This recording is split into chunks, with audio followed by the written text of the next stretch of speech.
All right. Well, welcome to the roundtable for Sons of Patriarchy Season 1. We're calling this a sort of post-mortem for everything we just talked about in Season 1, both things theoretical and unfortunately more culturally relevant than we had ever imagined Season 1 would be, with Trump and Wilson and Hegseth and everybody else whom got big and then exploded this series a lot bigger than we had originally anticipated. And so we decided to bring back three of our most, I guess, downloaded guests from season one. We have Dr. Kristin Kobes Du Mez, Sarah Stankorb, and Dr. Russell Moore. Kristin Du Mez is the author of Jesus and John Wayne. She's a professor at Calvin, but is now doing a special research fellowship at Notre Dame. Sarah Stankorb is known for Disobedient Woman and also her article in Vice on Doug Wilson and the abuse of Doug Wilson's church.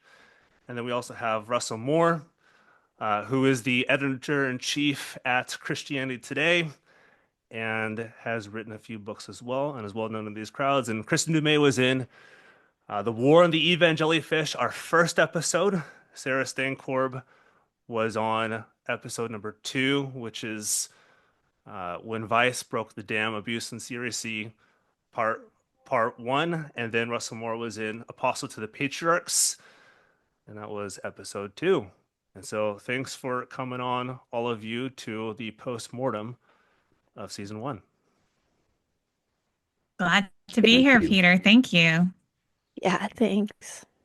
All right. And for some reason my camera keeps on going in and out, and we'll figure that out a little bit later. But it's working now, so people can see me on YouTube as well as everybody else. So first question as we get into this, and I'm going to start with the order that the episodes came on for Sons of Patriarchy. So we'll go Kristin, Sarah, and then Russell for the first question. If you can start off, since season 1, since what, the middle, late October election, everything else, what have we learned over the past few months, both with patriarchy, with Christian nationalism, with abuse in the church, abuse in politics, abuse across all these cultural sectors? What have we learned in the past few months? Hmm. Well, first, Peter, I want to say thank you for this podcast. I'm a huge fan of all the episodes that I'm not in, and I mean nothing against my episode as well, but I have found it absolutely fascinating, and the particularly the voices from participants, from survivors. Such richly textured narratives that, as somebody who has studied this movement for many, many years now, I am just repeatedly blown away by the clarity of your interviewees and the power of their testimonies. I mean, really, it's not just that they have shocking stories to tell, but that they have such wisdom that they bring to their experience, that they've reflected on this theological wisdom, and just a real gift for explaining. And so just a deep appreciation for all of the participants in this series. And that's connected to to answer your question. Unfortunately, uh, I think the instinct of many of the women who decided to participate in this was correct, that they understood that their stories were not just their stories, but that they were part of something much bigger. And they wanted to warn others, both inside those communities and also outside of these communities, because what we've seen in the past years is, Doug Wilson's influence only grow. This kind of extreme patriarchal hierarchy really kind of go increasingly mainstream, and now very much shaping our country in this moment. And so this is absolutely a moment where we need to heed the voices of those who can tell us what this is actually about and what the consequences really are for Christians and for the country at large. Yeah. Yeah. Sarah, you next. Uh, oh, I first reported on Doug Wilson in Christchurch, thinking it was a microcosm and maybe a warning for small patches of the country. And now here we are, where Christian nationalism is such a powerful force. Um, our democracy is going through a turmoil I think I never expected to really see in my lifetime, despite how much I have reported on the overlap between certain figures who seek authoritarian power in their churches and political leaders who seek authoritarian power over all of us. And in the midst of that, with a series like this, you have these courageous small voices speaking truth to power that is so much bigger than them. And I think on that level, we learn something about the human spirit. I think we have a model for how the rest of us, no matter how exhausted and torn down we feel, we must keep speaking up. So, on a wide view, that's what I've been thinking about. I did see something in the comments that was interesting to me. It was one of the recent episodes, and it was a listener who did not dispute the veracity of the claims, but said it felt like they were in a courtroom with only a prosecutor's voice, Yeah, and where was the other voice? And that made we get me, lots of no those. offense to the commenter, but that made me giggle because for the folks inside high control religions, they only hear one voice. This is such an anomaly to give a microphone or a megaphone to people who are usually the ones sat lily in the pews or threatened with excommunication or pushed aside, cast out by their former friends and family, and to give them just a moment in time to say what happened to them. And I think when we think about high control, whether it's religion or politics, you end up in a moment of like this overwhelming surround sound where one voice is dominant. And I think, again, the show gives a model for how we can work around that in a time when we are overwhelmed and there's so much noise coming from one corner. The other folks are out there. And thank you for giving us a chance to listen to them. Yeah, of course. Russell, last one on this question. I was also struck by the stories, and I thought about this series while I was reading over the past few weeks George Eliot's old 19th century novel, Silas Marner, Hmm.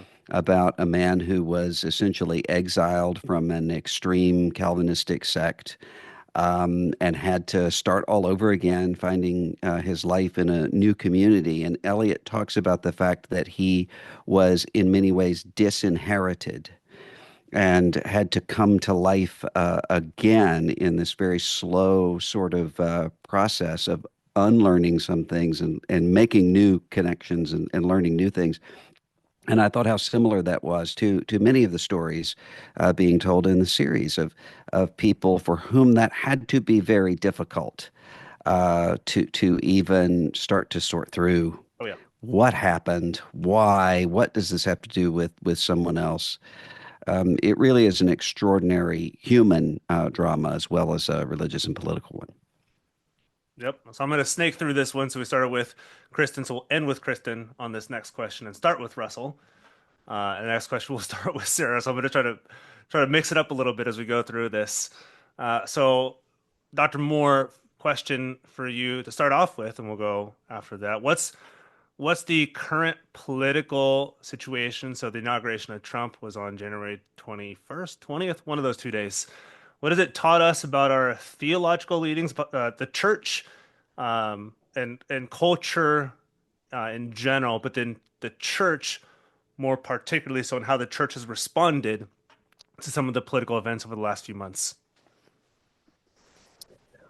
Well, I think it has shown us that for at least some sectors of the church and large sectors of the church, the theology is kind of beside the point. The theology is created in many cases post hoc.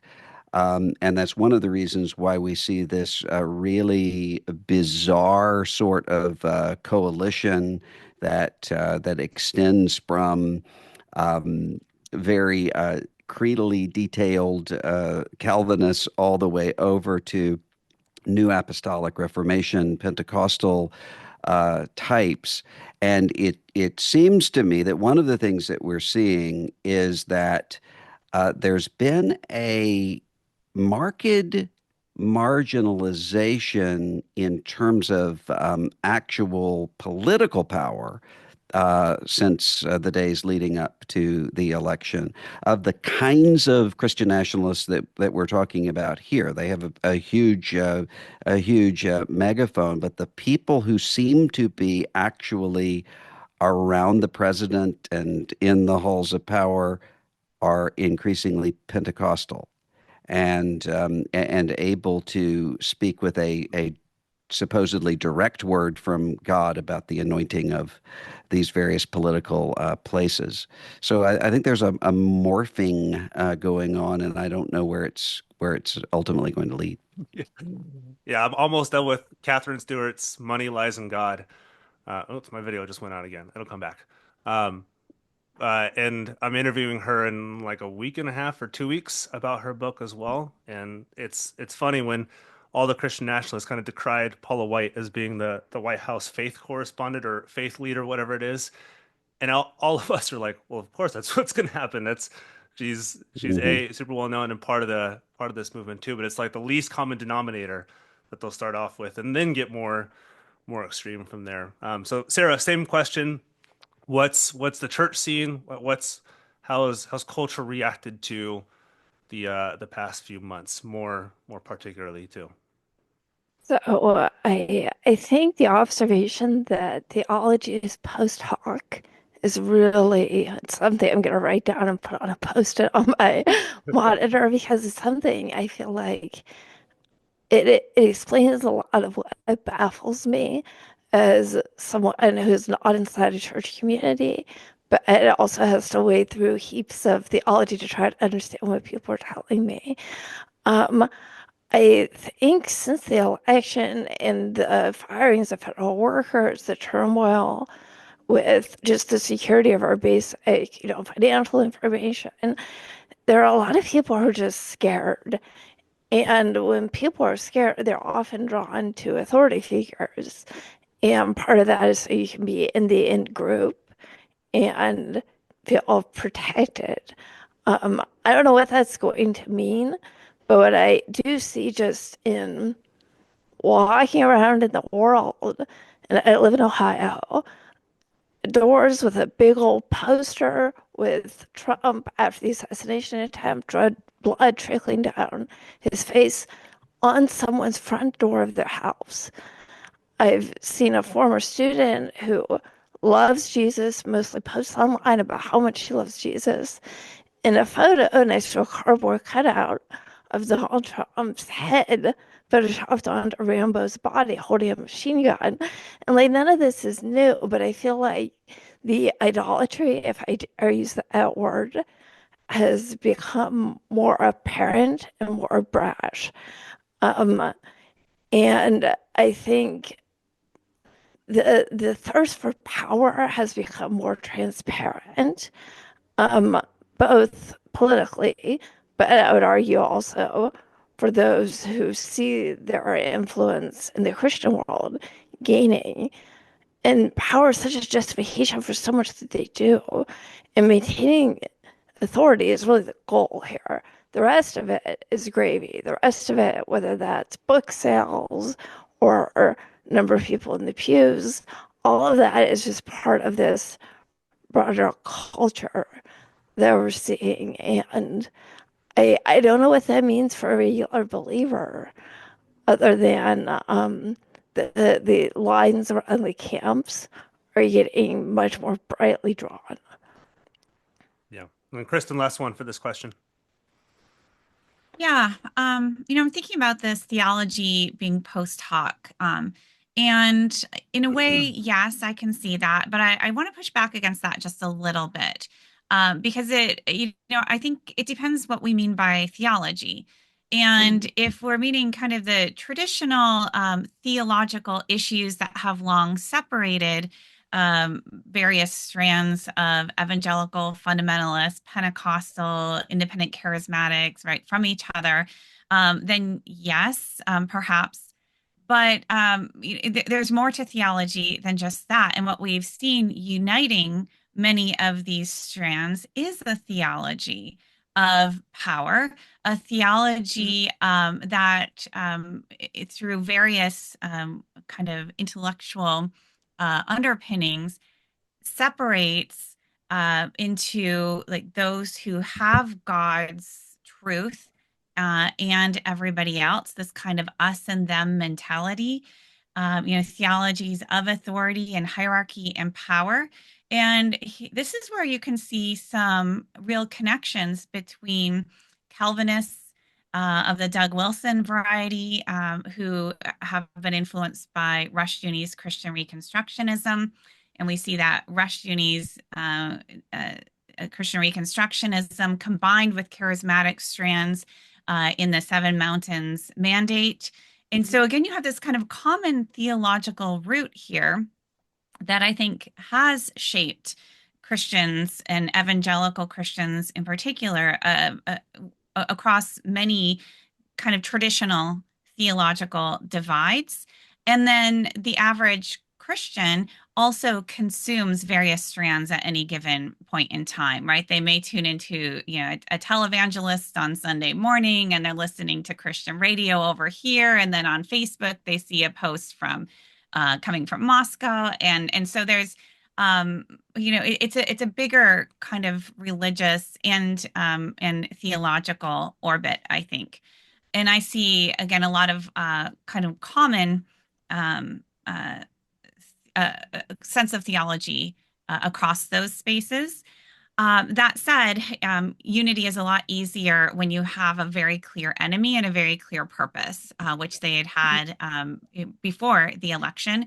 Once you have power, that's when we would expect to see some elbowing for position, and then some real fights, right? Who gets to decide what Christian America actually looks like?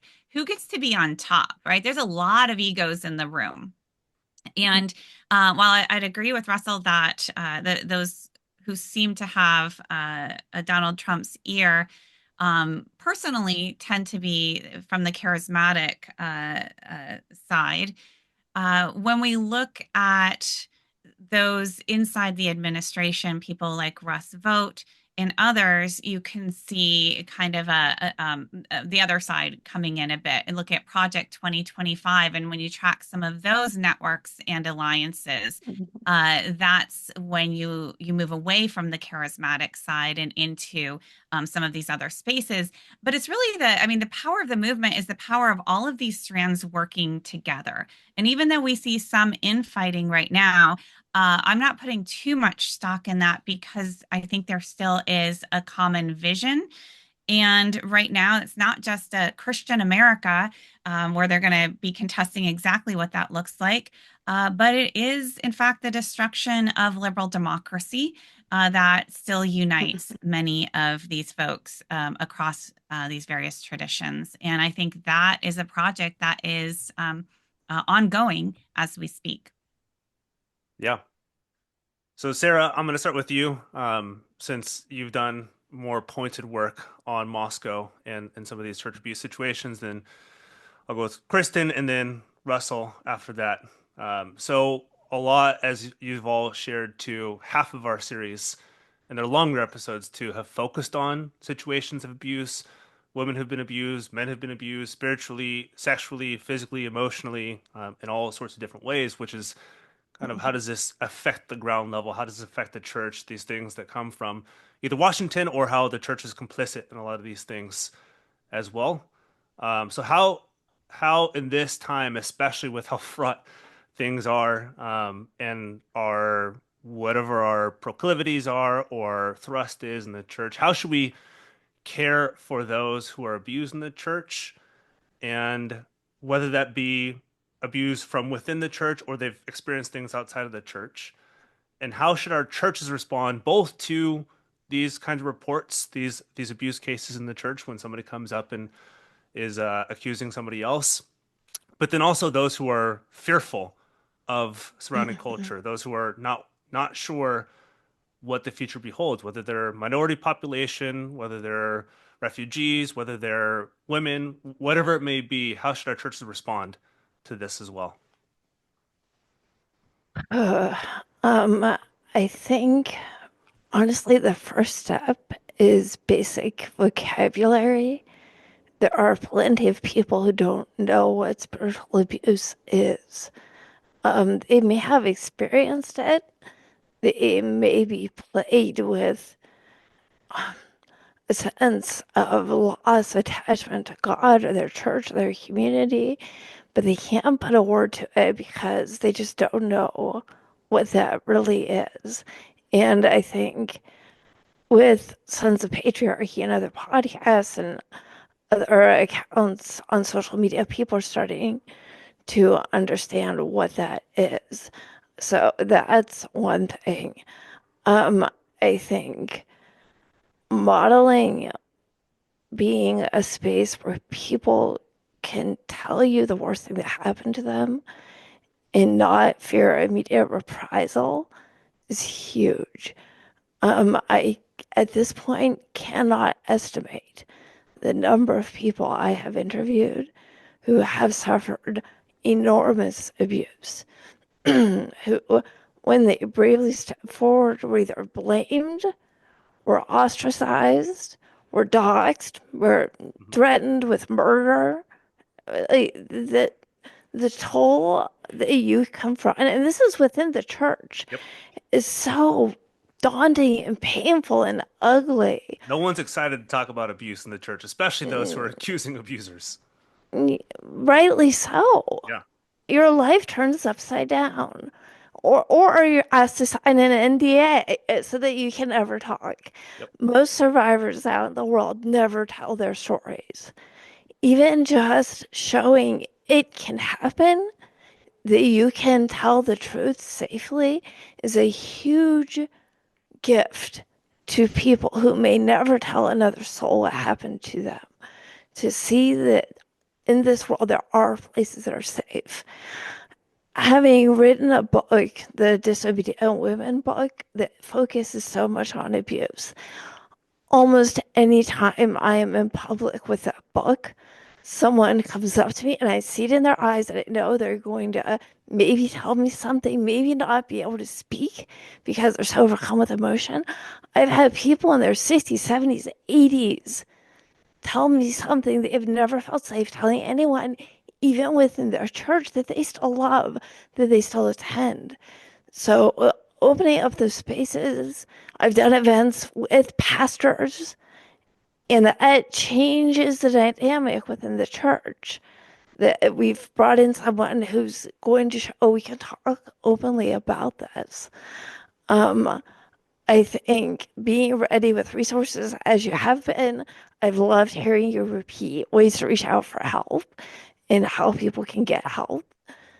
That's what we need. We're dealing with trauma, deep, lasting trauma, and being ready to maybe not catch all of it, Hmm. but We being can't.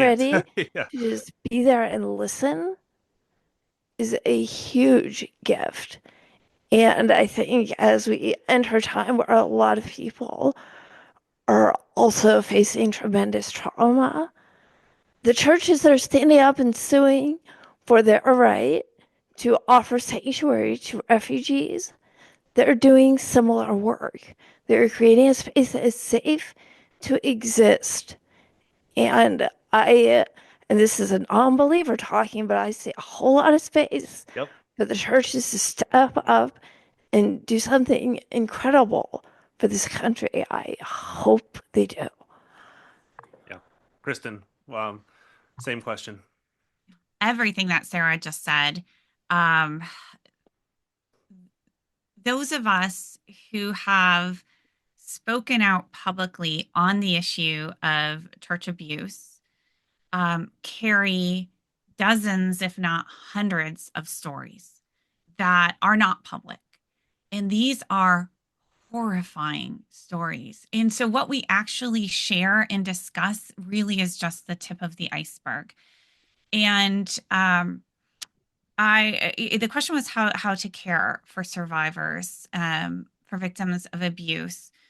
And one thing I think that we owe survivors is to show at least as much courage as they have, to bring their stories to light, because the vast majority are actually speaking publicly, knowing it will come at great cost to themselves, and doing so because they feel a moral obligation to keep this from happening to other victims, and a moral obligation for those inside the church to protect the witness of the church by doing justice and calling out evil, right? And as Sarah said in earlier in this podcast, these are little voices, right? Little voices of people with very little power.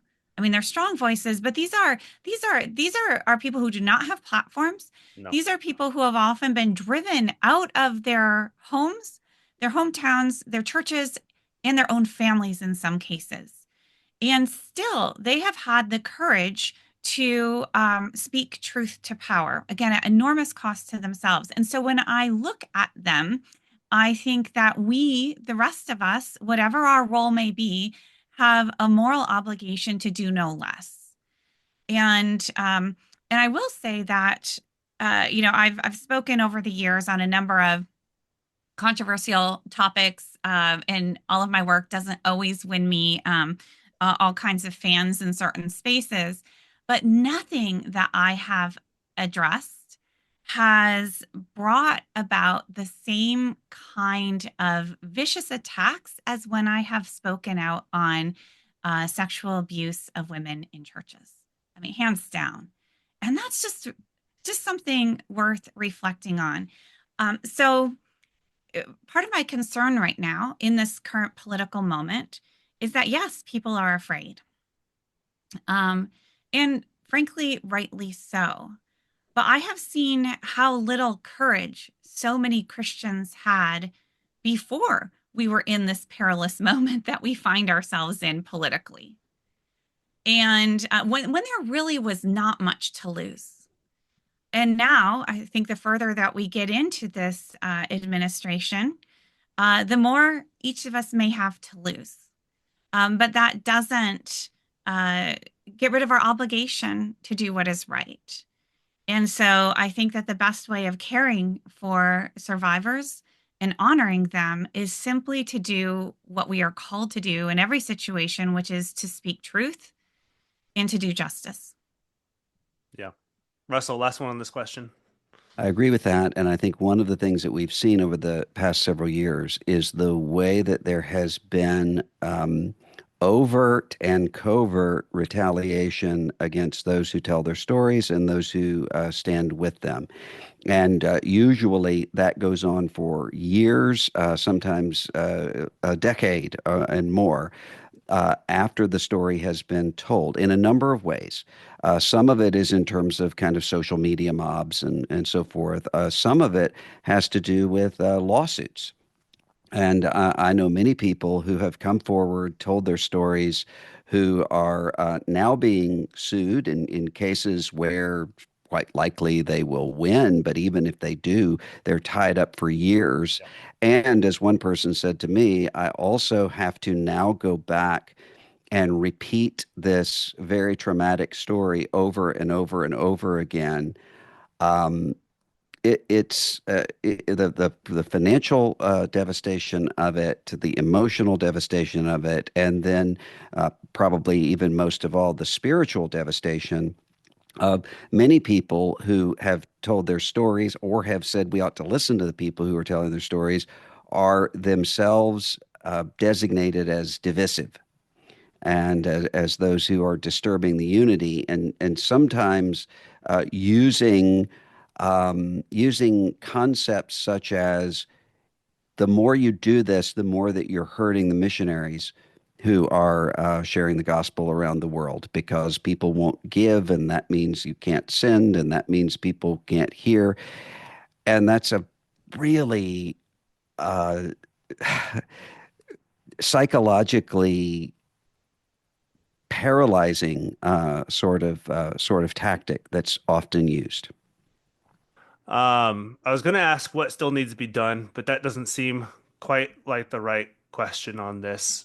Maybe the question to ask, especially again in our current cultural political moment, it's maybe like what are first steps for churches? What are first steps for those who are dealing with the political fallout, the cultural fallout, and especially what's happening in the church? Maybe it can kind of seem overwhelming for a church like we don't like where the country's heading, or for churches that are trying to deal with church abuse, and they're like, do I have to take everything all at once? How do I even begin to start addressing some of these questions that are coming at me? So what are taking some of this stuff that we've talked about, first steps for churches that are trying to deal both with internal problems, big problems like church abuse, or external problems like the political climate that we're all in? Ooh, those are both massive questions. I feel like Russell really should start this one on the what churches should do. Um, I think that I mean, first of all, on abuse, if you know a church realizes, hey, we really haven't given much thought to this, there are really great resources out there. So my first advice would be consult an expert. Don't make it up on the fly. There are best practices. I know in our film for our daughters on this issue, we include resources for organizations, churches, institutions to contact to have their own processes reviewed. That there are really great um, resources out there that a lot of thought has gone into. And so, I would and do actually refer people there. In terms of the political situation, man, I think that, and I talk with a lot of pastors, probably not as many as Russell does, but, I think just preaching truth really has to be at the core of a church's mission, and frankly being prepared to lose everything. I think that's what it takes for, and this isn't just for churches, for many of us. I think that there are so many reasons for kind of self-preservation, or think about, oh well, if we deal with this massive problem, right, what about the missionaries over here, as Russell mentioned? Or if what about our offerings? What if we lose these donors? Or what if we, and as the church and the broader kind of evangelical infrastructure has grown, and this is not just an evangelical problem or even just a church problem, right? But the kind of the more power that is amassed, even to do good things, right, the less people tend to be willing to risk. And that creates a real problem, particularly for institutions whose mission it is to speak truth, right? Whose mission it is to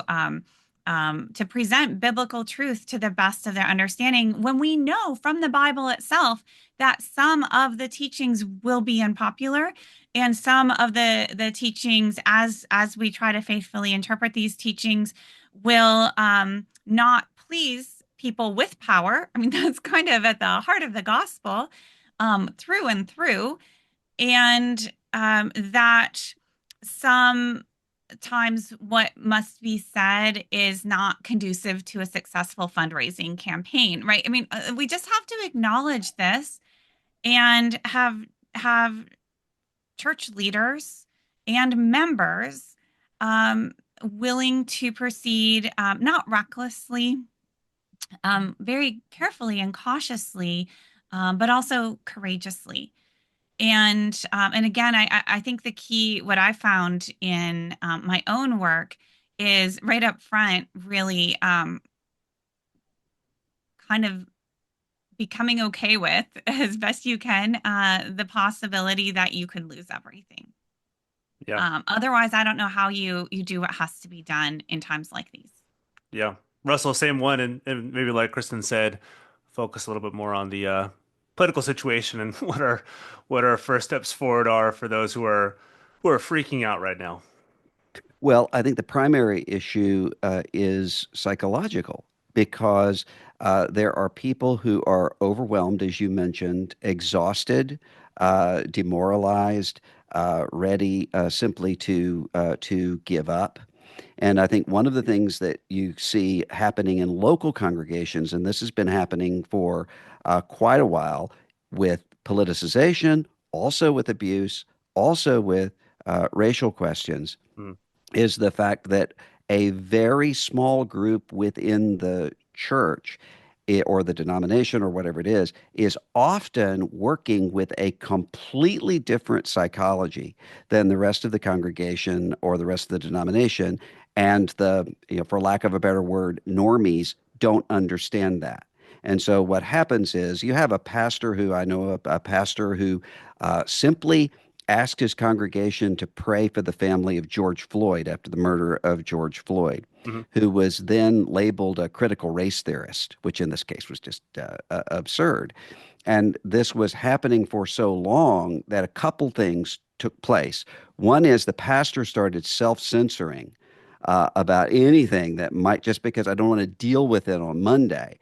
And there were people within the congregation who eventually were so worn down by all of this that they were angry with the pastor. Why are you always so controversial? What can you do to make them happy? That is a psychological mismatch that is always going to lead an organization to extremism. And then the second thing that I would say about this is there is a sense of, with that exhaustion, if we just want a very quick fix, tell us what to do. And when we do it, then this is over and we can go back to normal life. When this is an ongoing, long-term sort of an issue. And the final thing I would say is similar to what Kristen just said. Peter Berger wrote about in the 60s about what was the biggest determining factor about whether a white pastor would address questions of Jim Crow segregation or not. And one of the things he found is whether or not there's a building program going on. Because in every one of these cases, I mean, we can see it in the authoritarian church scandals, we can see it in the political area as well. What people say to themselves is, we have to deal with this someday, but we can't deal with it right now because we're right in the middle of this or that and we can't afford to do it. And you have a certain kind of person who is saying, I'm going to conserve my influence because if I'm not at the table, I'm not going to be able to address it. And it means I'm going to be replaced with somebody worse.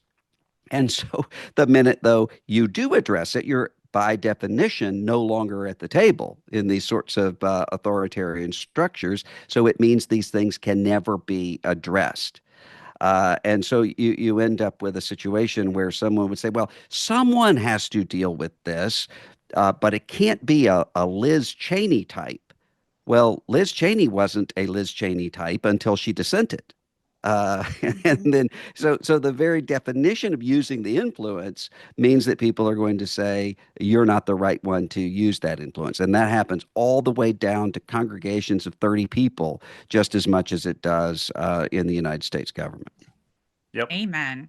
That was good. And then Sarah, last one on this, and I'm particularly interested in yours because you come from outside the church, reporting on some of these church issues as well. So somebody coming from outside the church who's invested in the church, who's like, just don't hurt people in the church, don't mess with the church, don't abuse people in the church, and also beyond that, don't abuse humans, just in general. Well, just a blanket statement, don't hurt humans.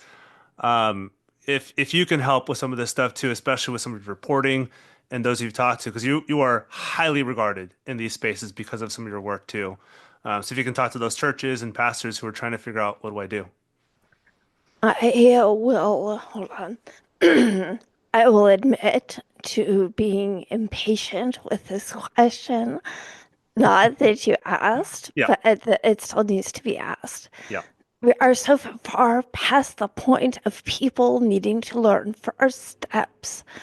There have been years and years, and like, I just interviewed one of the editors from the Spotlight investigative team from the Boston Globe. We're 20 years into, at bare bones, knowing what's going on. Do you do the job? If you're going to take responsibility for a group of people, do the job. My kids go to a public school where their teachers are trained to put themselves physically in front of kids or a gunman to come into the room. You are in charge of the spiritual lives and protecting, the physical, mental lives of your flock. Do the job. That will include, for those who don't know already, when a crime is reported, do not seek loopholes and instead act like the mandated reporter you are in many states and call the police. If there is abuse within a church, third party investigation so that it is not flawed by people trying to protect the institution or themselves. Learn what pedophiles look for, not just in children, but more often in their parents, vulnerable parents who seek out or at least are willing to accept the assistance of a caring, seeming adult. These are very basic things. A denominational database, SBC, when there is a long list of abusers that is known and that your church body has asked for. These are basic, basic things. I don't know how to answer this question calmly. I will say no, keep going. that in terms of this political moment, where we are also going to see a lot of people whose basic needs need to be tended to. The church has an opportunity. We were talking during that break there about the sin of empathy Hmm. and how that's getting tossed around as if it's actually a sin sent down from on high. Yeah. And I mean, I went to church. I went to div school. The whole love your neighbor thing was probably a more apparent theme than concern over the quote unquote sin of empathy. And in this time where the American social safety net is already growing bigger holes and is in threat of collapse, I think churches can be a hub, not just for Christians. Feed your neighbors, protect your neighbors whose families are under threat, love your neighbors. And if we are to live in a quote unquote Christian country, I would like the Christians who love their neighbors to please step up. I had to take my jacket off. That was phenomenal. I watched the video of the sin of empathy that everybody else was talking about. Yeah, I'm in full and complete and entire agreement. So Russ, I'll start with you. The last two questions. I know this is a big question, and kind of like Sarah said, it's kind of unfortunate we have to ask and keep asking this because everyone's asking this question over and over and over and over again. Maybe just more minutely or focused over the next few years. We'll say within this administration and kind of a little bit after that too. I guess realistically, what do you see the church going through? What do you see some of the issues the church is going to have to face over the next few years, both as it relates to church abuse, sexual abuse, spiritual abuse, but also as it relates to our relationship with culture as a whole, how we engage with some of these issues and questions. So I know that's a big question, but maybe just the next few years, what do you see, and also diagnosing what that looks like over the next couple of years? I don't know. And I think if there's one thing that we have seen over the past several years is that um, things can be warned about and pointed out, to which the response is going to be, oh, well, it's not that bad. And then when it becomes much worse and extreme than that, it by that point it has already become normalized. So the situations that we're facing right now with the political situation, the abuse situation, the authoritarian mindset across the board, it's almost like the problem of the smartphone, where there's no real time between, oh, that seems science fiction-y. We're not going to have to worry about being connected to the entire world with a piece of glass in our pocket. And, well, I mean, what are you going to do? There's very little that happens so quickly. And so I think we have to have people who are willing, as we said before, to lay things down and also to live with a certain amount of uncertainty. I will have Christians who will often say, "Give us some hope." And what I find they usually mean by that is give us some reassurance, this is all going to be okay, or give us a step-by-step game plan as to how we fix this and then go back to normal. And my response is hope that is seen is not hope. Instead, what we have to do is to realize we are in a time when God is doing something we can't see and we can't know. We have to remain faithful and do the right thing, even when we don't know exactly what the outcome of that is going to be. Yep. Like Sarah said, just do your stinking job. Just Yeah. what you're told to do, just do it. That's Yeah. it sounds kind of uh crazy and imaginative, but it's just realistic. Kristen, same question too. Let's maybe it's I don't know, and I think that's also an honest answer as well.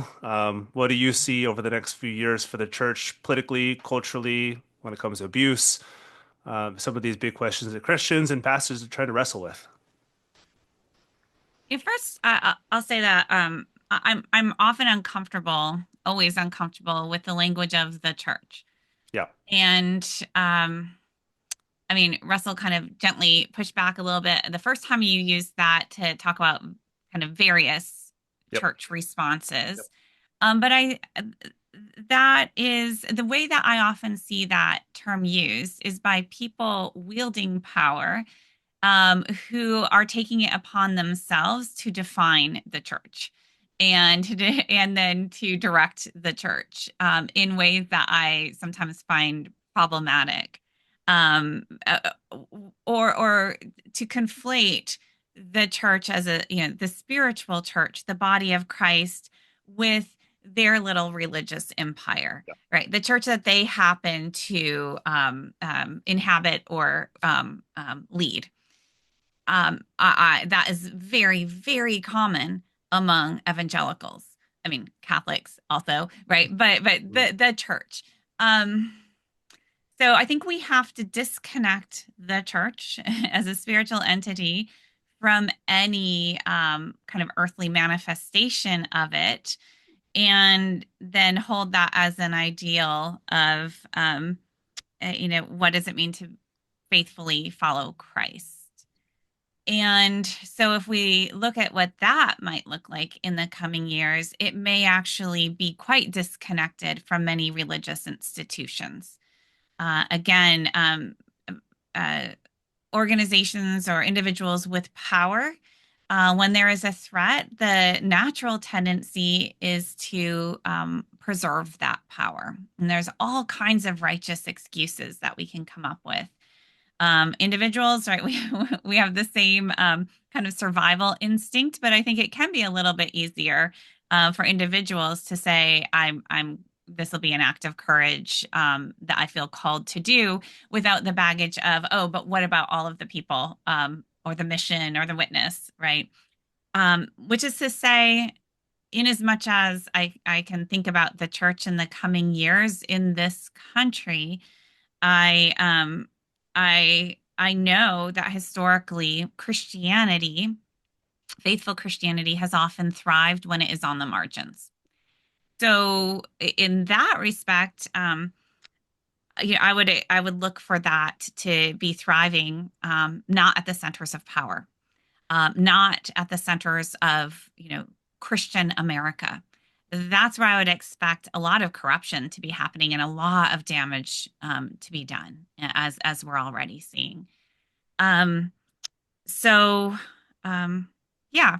Uh, Also, I have a very hard time seeing what might be coming down next week, to be honest. And so to put that several years out is pretty much impossible. I mean, I can't even make family plans for April because I'm wondering what is going to happen that may affect our lives and my life between now and then. And so this is an incredibly disruptive time. And as a historian and as somebody who is in my 40s, I will say it is also, certainly in my lifetime, absolutely unprecedented. And historically speaking, for the country writ large, you can maybe look to a couple of eras in our nation's history, right before the Civil War. And certainly in the American South, if you were not a white person, there was this kind of uncertainty and precarity. But as a nation as a whole, this is uncharted territory, and so I feel that very much and find it very hard to envision a future or predict the future. Yeah. Sarah, last one on this question, then we'll do one final question. So this is something I'm thinking about a lot right now. I'm working on a book Yep. about women leaving the church. And it's something as a woman who left the church, Hmm. in my early 20s, I've been watching this data, and it's in almost every faith in the world, women outnumber men. And when women start to leave, sociologists of religion say usually your society's on the way to secularizing. Women are a key indicator. Um, Younger women, Gen Z women, the gender gap has now flipped, which to me, that says something about the future. I'm not sure what it says, but it says something. Um, I, it may be that we see more men filling those pews, more men drawn to patriarchal churches. That seems to be at least some of the chatter I'm hearing. What I wonder about is like 10, 15, 20 years from now, those young women, when they become mothers, and usually we inherit our religion from our mothers, when they raise kids, what will they tell them about the church that they saw growing up? Is it all of the ugliness and now the attachment to a political movement that is destroying people's lives? Probably for a lot of them, yes. So, what does that tell us about the future of Christianity? I think gender may become even weirder within some of the churches that remain. Um, and I think another piece that I am seeing is I've interviewed a lot of women. Some still consider themselves Christians. They just would never step foot in a church again. So, what Kristen was describing, the small pockets of the Christian faith on the margins, I'm hearing that in my interviews. What I'm also hearing is a lot of women raised in the church in a variety of denominations who feel this association, whether it's with Christian nationalism or patriarchy or just the Christian right, moral majority. They don't want anything to do with the church. They don't want anything to do with their childhood faith due to those associations. And they still believe in something. They may believe in God. They may believe in the goddess. They may pray to their ancestors. They feel safer forging their own spiritual path than being in a church that could harm them or at least work against them politically. And so I don't know what all that means, Hmm. but it's a list of indicators that I do think are significant. Yeah, that's really helpful. So last question to wrap this up, and Russell, I'll start with you, and then I'll go to Sarah next, and I'll end with Kristin.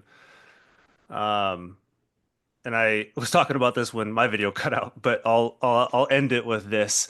I think again, I won't be too broad, but you can say that the white evangelical church is probably most focused on DEI mandates or getting wokeism out of our church or getting it out of the military, and they're super stoked on Hegseth and getting this out of there and 19th Amendment issues and racial issues and getting CRT out of our schools. So that seems to be, and I guess, an amalgamation of all the the things we got to really focus on over the next couple of years and the next couple of months. What do you see as really kind of the harbingers, the like the axis that we're turning on over the next few months, over the next few years, if we can even think that far, the issues that we should be focusing on in our current cultural moment, not the ones that we're being told that we have to be focusing on in our modern moment. Well, I think the deepest thing we should be looking at is authoritarianism and rejection of the structures of small L liberal democracy that will manifest themselves in all kinds of different ways. And along with that, a lowering of expectations of what it means to be a human being, but primarily to be what the Bible tells Christians virtue and obedience look like. So if you think of the kind of reaction that Donald Trump had years ago to Vladimir Putin when he said, "Well, yeah, he's a killer, but we kill people too." The assumption being uh, this is the way everyone is, and if we're not like that, then we're going to be taken advantage of. I've seen that happen in the church all over the place, where the assumption is, I mean, come on, Sermon on the Mount, get real. Yeah. We have to embrace cruelty. And so what you have is a hollowing out of Christianity and a replacing of Jesus with Thor that we have seen in other times in history, never to good end. And you have to have people who recognize what's going on. I think often of the scholar Ernst Käsemann, who was arrested in 1937 in Germany for giving this sermon that ended this way. Blessed be our enemies, for they teach us with all their bluster, even better to know what right faith, true peace, and eternal joy are. We do not want to change places with them, whatever they want to have, to plan, and to do.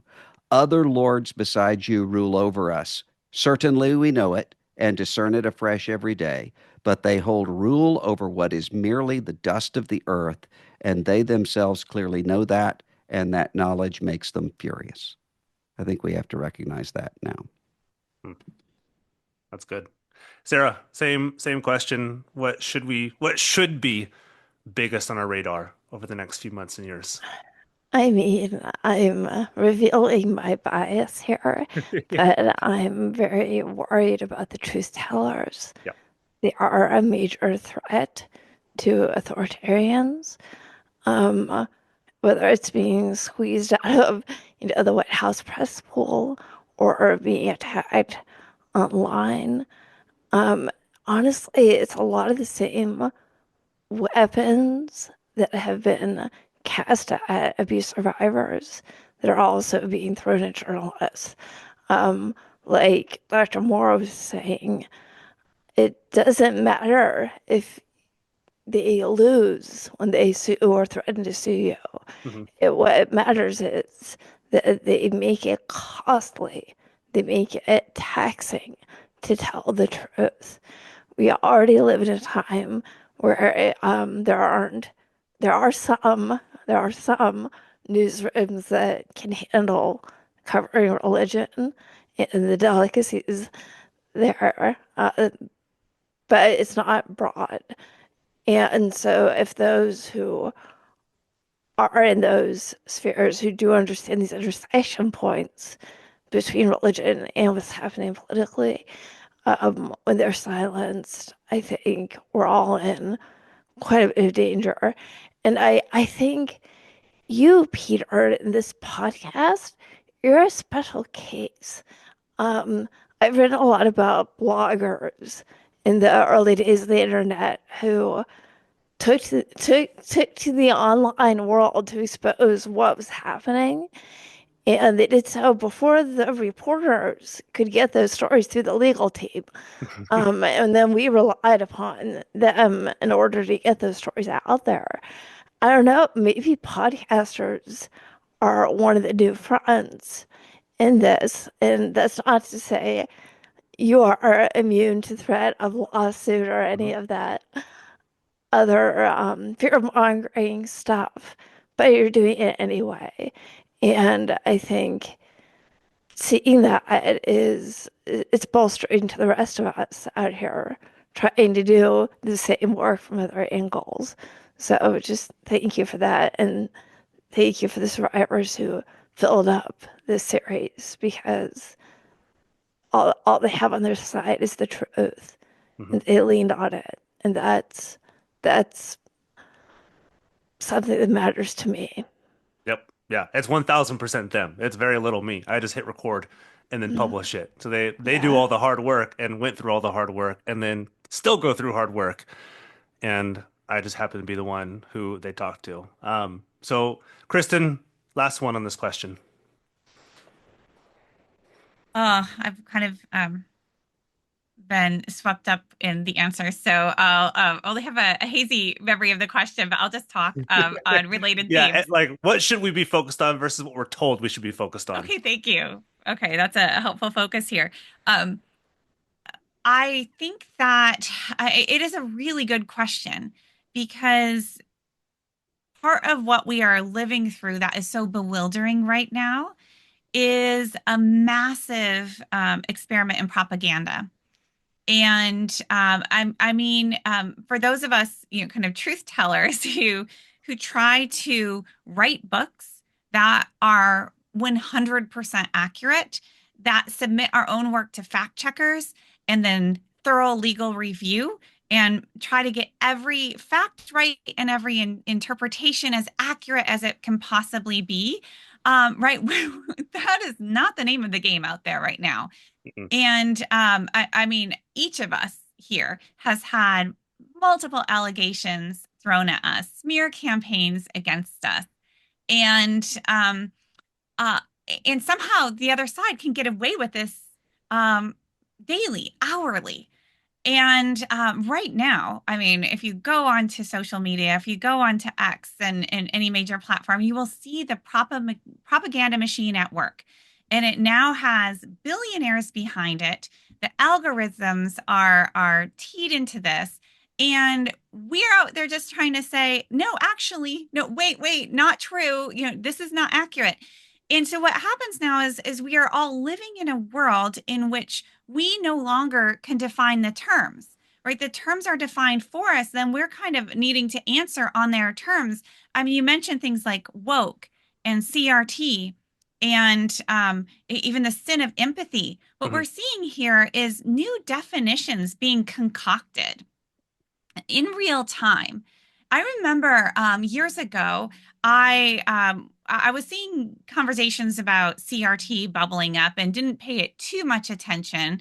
And the first time I was accused of being a CRT activist, I had to actually Google the term to make sure I understood. I mean, I knew it was something bad and it had to do with racial justice, but I was like, but really, what's CRT? And when I actually read the definition, I was like, okay, yeah, that's really not me. But it didn't matter, right? I very soon after had, speaking events, major events at a Christian college, right, canceled because of the allegation that I was a CRT activist. When the president of the university told me, Kristin, we know that this is absolutely untrue, Hmm. but he just didn't have the strength or wherewithal to take on that particular battle, right? So you're giving away the game, or the sin of empathy now, right? Or woke, right? And it's just been through repetition becomes the kind of the new reality, but just refuse to play that game. Insist on accurate definitions. What do you mean by CRT? What do you mean by woke? What is the sin of empathy? And before we move further, and before I address you on your own terms, right, we need to define those terms, because right now there's a real threat that the very language being pushed at us is changing the way that we think, and and limiting our ability to then speak what is true. And that's something that I'm aware of just all the time. The other thing I would say is we need to hold on to virtue. um, that is something that has largely been lost in Christian conversations, particularly in Christian nationalist spaces, where there is always an agenda, which is to deal with structures and get power and laws and worldview and things like that. When what disappears from that conversation is virtue. And what are the fruits of the spirit, right? We have a pretty clear list, and it's remarkable how little you hear of things like kindness, goodness, gentleness, self-control. We have requirements for pastors in the New Testament and Mhm. pretty high standards of character there. They are, when do you hear about those in these spaces? The absolute, utter, abject lies that are spewed on a daily, hourly basis from these people who claim the name of Christ, right? We need to get back to core teachings of virtue. And that's why, again, the sin of empathy discourse is so fascinating, because this is taking direct aim at, at a virtue. And what they're trying to do is essentially take people who have been reared in Christian spaces and tell them, no, many of the things that you actually learned, the ideals that you're trying to hold yourself up to, of loving neighbors, of being selfless, of following Christ, which means giving up power, becoming a servant unto others, not just women to their husbands, but all of us to serve others. And that, it's a world turned upside down. That is what is so revolutionary about the Christian gospel. What they are doing is they are taking core Christian teachings and trying to twist those so that they are no longer recognizable. And they no longer they no longer really function in the way that they were meant to function. And so I think we just need to be much, much smarter in how we engage in these conversations and educate ourselves on these tactics. And these are, I will say, one thing that has not been surprising in recent weeks is just how closely this movement that we're living through right now resembles the authoritarian playbook. Like, Mhm. not even any creativity here. It's just, cut and paste. And so we need to be much more aware. We can't just be truth tellers out here. We need to be very smart and understand precisely the nature of what we're up against right now and why it's so hard to do what we're trying to do. Yeah. Again, amen to all of that and amen to the whole conversation. And I want to thank each one of you, Kristin, Russell, and Sarah, for coming on, for being our first few guests and really giving us some reputation on the front end and helping us out. And then every other guest and every other survivor who's come on. This series would not be what it was if it wasn't for all of you and all of the survivors who spoke out. And end of season one, but we got some fun stuff planned for season two. And season one was trying to feel out the situation, and season two is like, I think we got a little bit of a grasp, and I think we can go a little harder than we did season one. So that's what we're doing. So thank you guys so much for your time, for your expertise, and for contributing to this series. Thank Thank you. you, Peter. Thank This you, is Peter. such a labor of love and just deeply appreciative of what you've done.